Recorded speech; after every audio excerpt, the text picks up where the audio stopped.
I Read Books and Media presents Dragonkyn, written by Nathan Smith-Jones, narrated by Nathan Smith-Jones.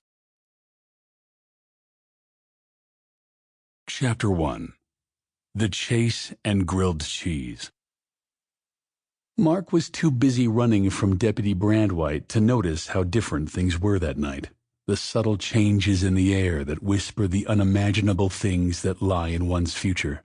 He ran with get-me-out-of-here urgency, feet pounding the earth like fists on a punching bag.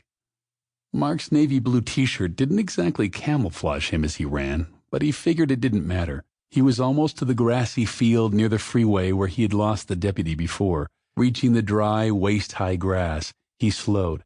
Idiot, he thought. Deputy Brandwhite was a young, overzealous cop who always wore his full-brimmed deputy hat like he was a Canadian Mountie.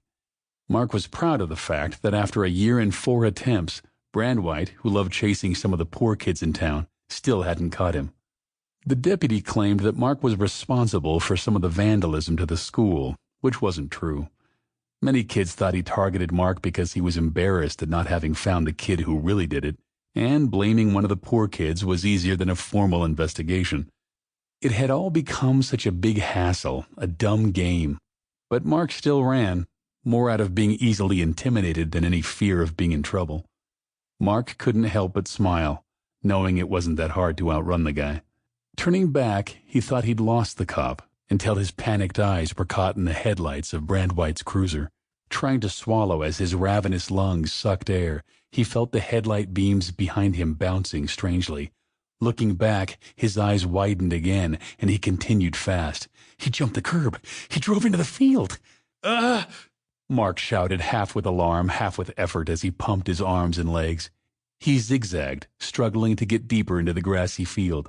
The police cruiser's grill was eating up grass and shrub, hungry to run down a dark-haired, almost 15-year-old kid. Brandwhite had never done that before, but 4 attempts tend to try one's ego.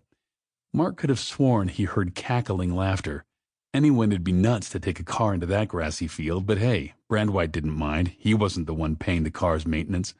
It was Marc's zigzagging that saved him. He did it just enough that he was able to get into the tallest grass, hiding from view.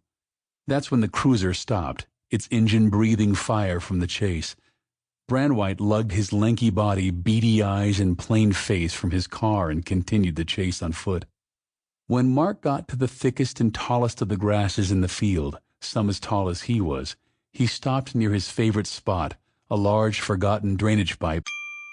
Sample complete. Ready to continue?